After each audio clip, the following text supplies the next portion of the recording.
charges and magnetism, we are going to discuss about solenoid and toroid. Solenoid and toroid you might have heard before also. These are the equipments that we use to obtain magnetic field. These two, solenoid and toroid, helps to generate magnetic field by passing current through them. And these are also used in various devices based on its property of generating magnetic field. In television we use solenoid, whereas in device like synchrotron we use both solenoid and toroid so as to get large amount of magnetic field. If you carefully observe the structure of solenoid and toroid, you can clearly see that there is a good symmetry in its structure, and that enables us to use Ampere's law conveniently to obtain the magnetic field. Now let us see how we can apply Ampere's circular law in a solenoid. So here is the cross-sectional diagram, enlarged diagram of the solenoid. So if you can see, these are the turns of the coil, and we are considering for instance two turns of the coil, and it is an enlarged diagram.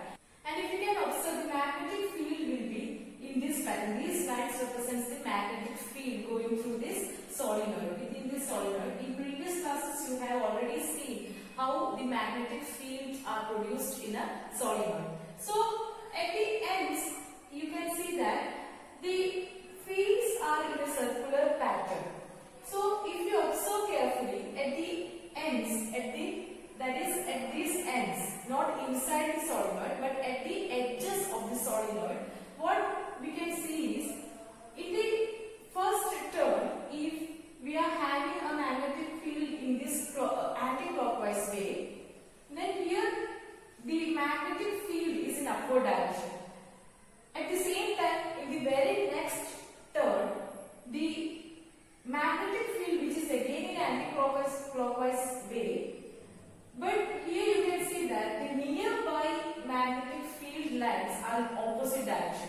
If you observe the diagram carefully, you can see that at the edges, the magnetic fields get cancelled. Here there is anti-clockwise way, and here also it is anti-clockwise way, but the magnetic field lines, nearby field lines are in opposite directions. So the magnetic field at the edges get cancelled. So at the edge or outside the solenoid there will not be any magnetic field, whereas inside the solenoid we will have magnetic fields in straight lines.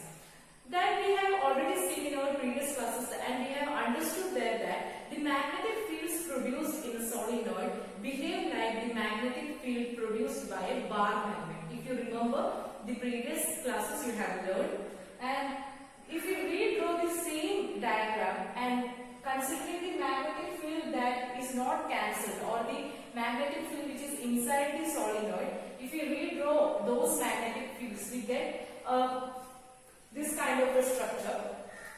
And here you can see that this is the magnetic field produced by a solenoid, which is similar to the magnetic field produced by a bar magnet.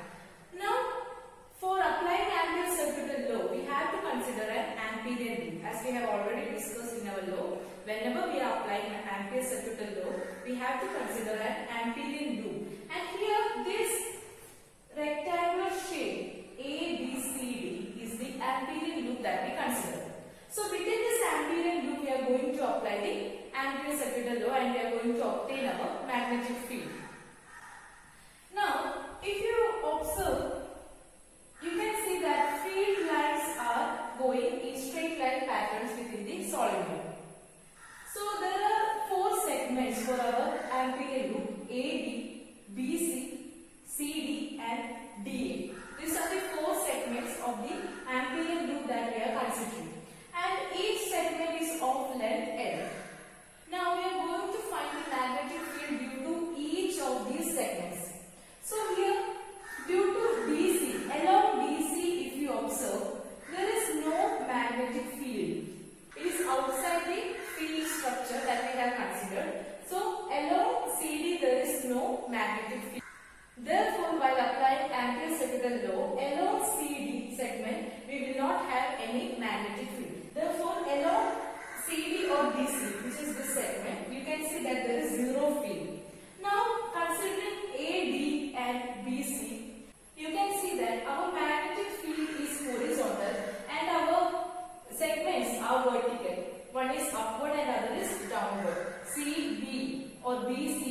upward, whereas dA is downward, and both are vertical.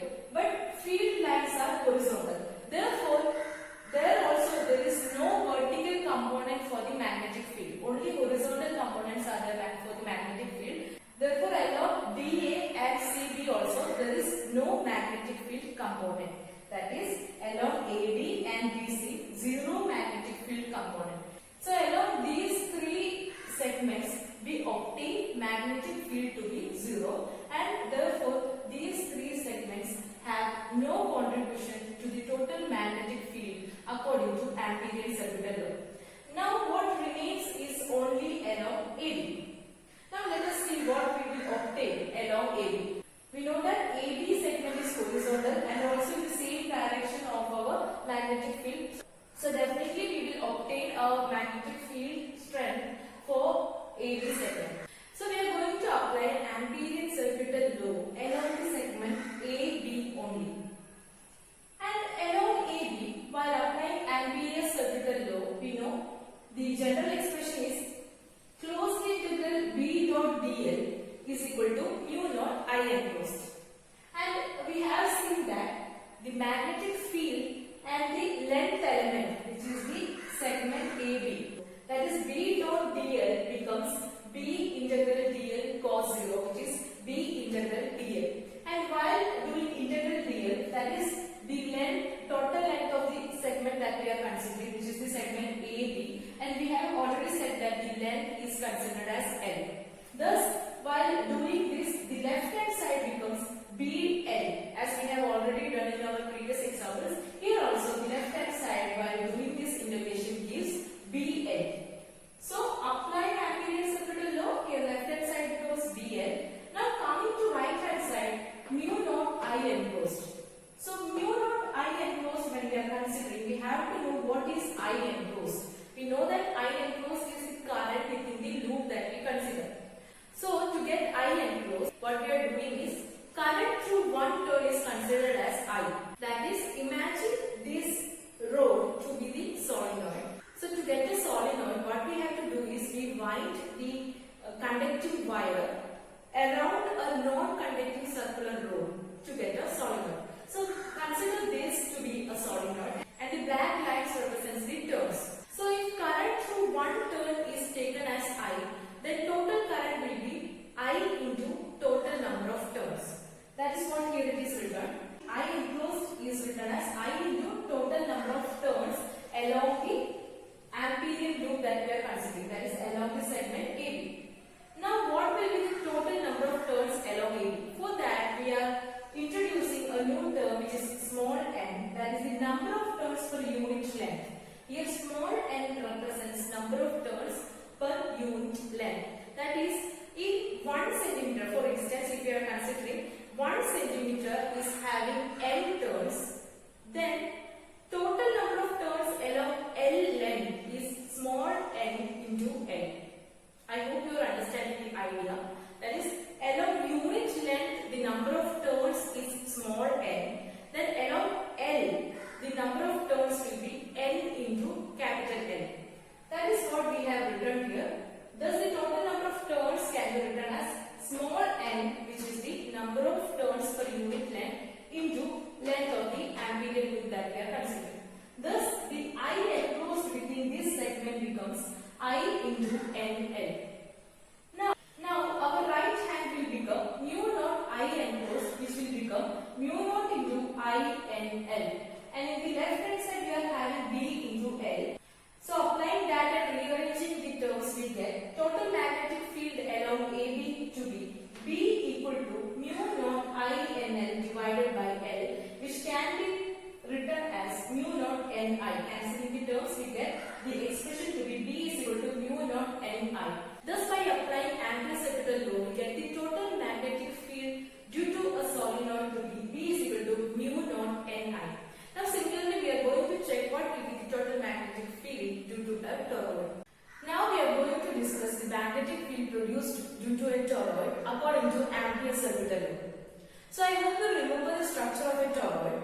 Toroid is a hollow circular ring on which a large number of turns of wire is closely wound. diagrammatic representation of the toroid. Here is a hollow ring, and these black lines are the large number of turns that is moved on this hollow circular ring. Now, to find the magnetic field, we are considering three cases. One is we are going to find the magnetic field inside this hollow space. There is a hollow space. We know that toroid is a hollow circular ring, and inside this hollow space, first we are going to find the magnetic field. That is taken as first ambient loop. The second ambient loop is considered within the toroid. That is inside this toroid we are going to find the magnetic field. And the third ambient loop is considered outside this toroid, which is the third ambient loop, and this is our third case. Likewise, and it is numbered as 3. Likewise, 3 cases we are considering to get the magnetic field produced due to this toroid. While passing current through this toroid, the magnetic field produced within this toroid will be circular pattern. As you can see, this kind of circular patterns of magnetic field is produced inside our toroid. Now the first case, that is the first ambient loop, if you observe carefully, within this loop there is no current. We know that it is in the hollow space, and inside that hollow space there is no current. Therefore, inside this the current is 0. In the first case, first ambient loop, when we consider, the current here is 0, and therefore the magnetic field will be 0. Therefore, B1, that is from first ambient loop, we get it as 0. Now coming to the third one, when we discuss the third case, that is outside this toroid, you can see that it is enclosing our toroid. Definitely a current is passed through the toroid, and third ambient loop is enclosing this toroid. But if you observe carefully, here we are passing current I, and at the other end the same current is coming out. If you imagine it in a three-dimensional way, you can clearly see that the current going inside is equal to the current coming outside of our toroid. That is, if a wire is going inside, then from the other side it is also coming outside. So here the current that is going inside is equal to the current coming outside. So the net magnitude of current will be 0. Thus B3, due to current becoming 0, we get it as 0 itself. So no magnetic fields are produced at the region 1 and region 3. Now we are going to consider the region 2. So we have found that from the first loop and third loop we obtain magnetic field to be 0. And the second loop, when we consider, according to Ampere's second law, we know that closed integral B dot dl is equal to mu naught into I enclosed, as we have already learned. Now the ambient loop that we have considered is inside this toroid, and we also know that inside this toroid magnetic field are also produced in circular pattern.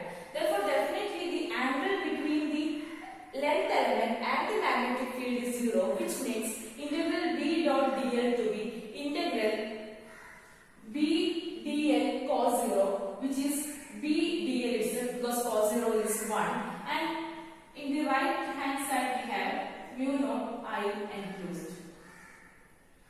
Now we have considered here a circular ambient loop. Let the radius of our ambient loop be R. If the radius of our ambient loop is taken as R, the circular ambient loop, then integral dl means the length element of the ambient loop is added up, which gives the perimeter of this circular loop. That makes B into 2 pi R, which is equal to mu naught I enclosed. Now we have already discussed in the previous case, if we take I as the current through one turn, then total current will be I into total number of turns, which makes, let a total number of turns be n. Let this toroid has n number of turns.